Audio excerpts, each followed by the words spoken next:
घटना राजस्थान से निकलकर आई है। राजस्थान के दौसा में जहां पर प्रियंका वाड्रा कुछ दिन पहले गई थी, वहां पर एक 4 साल की मासूम बच्ची के साथ एक पुलिस सब इंस्पेक्टर बलात्कार करता है। রক্ষকে যখন ভক্ষকের ভূমিকায় তখন সাধারণ জনগণ কার কাছে গিয়ে বিচার চাইবেন, এমনই প্রশ্ন দেখা দিয়েছে রাজস্থানে। পুলিশ কর্মীর 4 বছরের শিশু কন্যাকে ধর্ষণের অভিযোগ পুলিশের সাব ইন্সপেক্টরের বিরুদ্ধে। ঘটনাটিকে ঘিরে ভোটের মুখে উত্তপ্ত হয়ে উঠল রাজস্থান। মাত্র 4 বছরের শিশু কন্যাকে পুলিশ অফিসারের ধর্ষণের মতো জঘন্য অপরাধের ঘটনাটি নিয়ে রাজনৈতিক উত্তেজনা শুরু হয়েছে। স্থানীয় বিজেপি নেতারা দোষারোপ করছে সরকারকে। আমরা শুনে নেব কি বলছেন স্থানীয় বিজেপি নেতারা। घटना राजस्थान से निकलकर आई है। राजस्थान के दौसा में जहां पर प्रियंका वाड्रा कुछ दिन पहले गई थी, वहां पर एक 4 साल की मासूम बच्ची के साथ एक पुलिस सब इंस्पेक्टर बलात्कार करता है। और जब उसके पिता न्याय के लिए पुलिस के पास पहुंचते हैं तो उसे पीटता भी है। शिकायतकर्ता पिता को पीटा भी जाता है। सोचिए, आज रक्षक ही भक्षक बन चुके हैं राजस्थान में, और बनेंगे ही, क्योंकि वो पुरानी कहावत है, जब सैया भय कोतवाल तो अब डर काहेगा। जब राजस्थान के कांग्रेस पार्टी की सरकार के सबसे बड़े ओहदे पर बैठने वाले लोग बलात्कारियों को लगातार बचाएंगे, ये कहेंगे कि बलात्कार के मामले फेक होते हैं, मर्दों का प्रदेश है इसलिए बलात्कार होता रहेगा, ऐसे व्यक्ति को टिकट भी दिया जाता है। जब ऐसा संरक्षण बलात्कारियों को मिलेगा तो पुलिस प्रशासन में भी जो लोग हैं, जो रक्षा करने के लिए है, वो भी तो भक्षक बनेंगे ही, क्योंकि उन्हें पता है कि गहलोत जी की सरकार बलात्कारियों के साथ खड़ी हो जाती है और न्याय नहीं दिया गया है। इसीलिए उस क्षेत्र के लोग अब पुलिस थाने और प्रशासन के खिलाफ लगातार प्रदर्शन कर रहे हैं। ये स्थिति बन चुकी है राजस्थान की। नंबर 1 बलात्कार में, नंबर 1 महिला उत्पीड़न में। हर रोज 18 से 20 ऐसी घटनाएं, 22% घटनाएं देश की राजस्थान में हो रही है। देखिए, हम सब लोग इस घटना की निंदा करते हैं और इन दोषियों को सख्त से सख्त सजा मिले। उस मासूम बच्ची, जिसको 4 साल की बच्ची, उसके साथ इस प्रकार की घटना कोई भेड़िया ही कर सकता है, और ऐसे लोगों को सख्त कार्रवाई, उन सख्त सजा मिलनी चाहिए।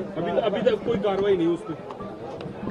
देखिए, 5 वर्षों में ये घटनाएं क्यों बढ़ी और लगातार क्यों हो रही है? जब शासन और प्रशासन के लोग इस प्रकार की घटनाओं को इग्नोर करते हैं और कहते हैं कि ये मर्दों का प्रदेश है, वो कहते हैं कि इस प्रकार की घटनाएं 56% घटनाएं फर्जी पाई जाती है, तब ऐसे लोग अपराधी अपराध करने में कामयाब हो जाते हैं। ভোটমুখী রাজস্থানের দৌসা জেলার এই ঘটনায় জড়িত পুলিশের সাব ইন্সপেক্টরের বিরুদ্ধে সেই রাজ্যের পুলিশ কর্মী সুনির্দিষ্ট এজাহারের ভিত্তিতে ইতিমধ্যে চাকরি থেকে বরখাস্ত করে তাকে গ্রেপ্তার করা হলেও ঘটনাটাকে কেন্দ্র করে এলাকা জুড়ে ব্যাপক চাঞ্চল্য ছড়িয়ে পড়েছে। পুলিশের বিরুদ্ধে স্লোগান তুলে রাহুবাস থানা ঘেরাও করে বিক্ষোভ দেখাতে শুরু করেছেন স্থানীয় বাসিন্দারা।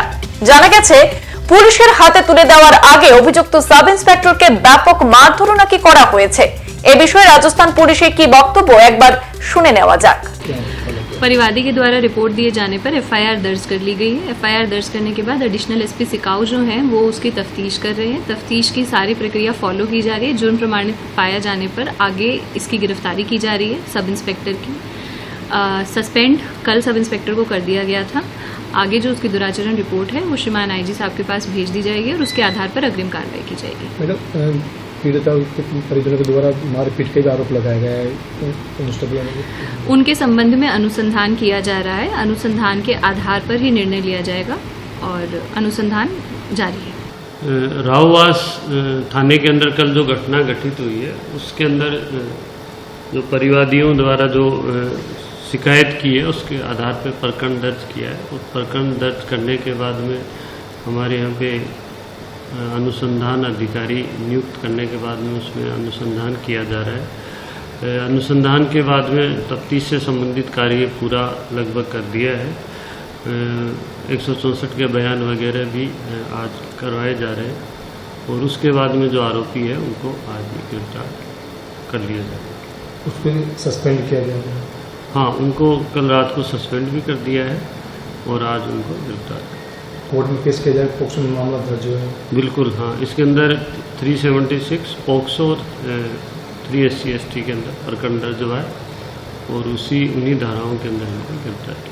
জানা গেছে গতকাল বিকেলে ওই নাবালিকাকে প্রলোভন দেখিয়ে নিজের ভাড়া বাড়িতে ডেকে আনেন অভিযুক্ত এসআই। এরপর তাকে ধর্ষণ করে সেখান থেকে চলে যায়। পরে ওই নাবালিকা বাড়ি ফিরে মাকে পুরো বিষয়টা জানায়। নির্যাতিতার বাবা জয়পুর পুলিশের একজন কনস্টেবল। এদিন বিকেলে বাড়ি ফেরার পর পুরো ঘটনা শুনে তিনি থানায় অভিযোগ জানাতে যান। তবে রাহুবাস থানার পুলিশ প্রথমে অভিযোগ দায়ের করতে অস্বীকার করে বলে অভিযোগ ওঠে। এরপর স্থানীয়রা থানা ঘিরে বিক্ষোভ দেখালে পুলিশ অভিযোগ দায়ের করে পক্সো থানায় গ্রেপ্তার করেছে অভিযুক্ত সাব ইন্সপেক্টর ভূপেন্দ্র সিংকে। দৌসা জেলার এএসপি রামচন্দ্র সিং নেহরা সংবাদ মাধ্যমকে জানান, দৌসার লালশোট এলাকায় ঘটনাটি ঘটেছে। ভূপেন্দ্র সিংহ নামে একজন এসআই এর বিরুদ্ধে 4 বছরের এক নাবালিকাকে ধর্ষণের অভিযোগ উঠেছে। ঘটনাটিকে ঘিরে এলাকা জুড়ে তীব্র ক্ষোভের সৃষ্টি হয়েছে। স্থানীয়রা এই জঘন্য অপরাধের ফাস্ট ট্র্যাক বিচারের দাবি তুলে সর্বোচ্চ 15 দিনের মধ্যে বিচার প্রক্রিয়া শেষ করে মধ্যপ্রাচ্যের ধাঁচে অভিযুক্তকে প্রকাশ্যে কঠোর থেকে কঠোর শাস্তির দাবি তুলেছেন। আমাদের হাতে রয়েছে স্থানীয় এক সমাজকর্মী মহিলার বক্তব্য, শুনে নিন উনি কি বলছেন।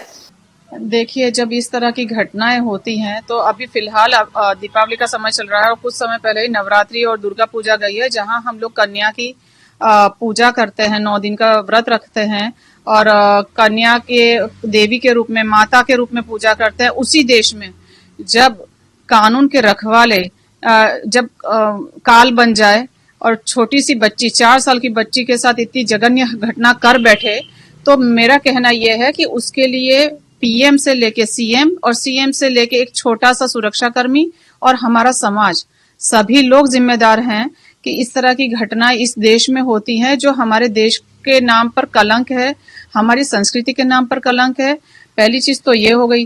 दूसरा ये कि वो बच्ची जो 4 साल की मात्र है, उसका फिजिकल और मेंटल हालत क्या रहेगी और उसके आगे पूरा जीवन पड़ा है। वो जीवन वो कितने भयंकर ट्रॉमा में गुजारेगी। এই ঘটনাকে কেন্দ্র করে দৌসা জেলায় রাজনৈতিক উত্তাপ ছড়িয়েছে।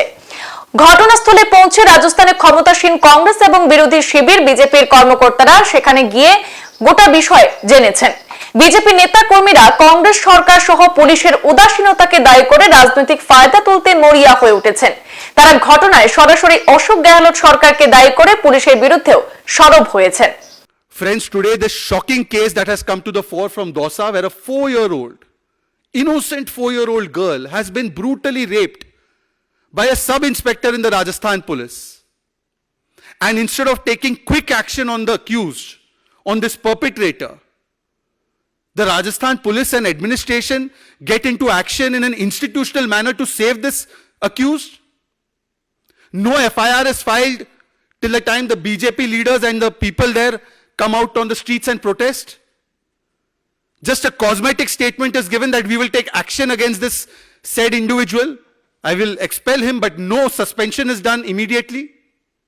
And what about the 2 other constables, 2 other police officials who have helped this particular accused in destroying the evidence? Has the Rajasthan police and government taken action on them immediately? সংবাদ এই পর্যন্তই, ফিরছি পরবর্তী অন্যান্য আপডেট নিয়ে। ধন্যবাদ।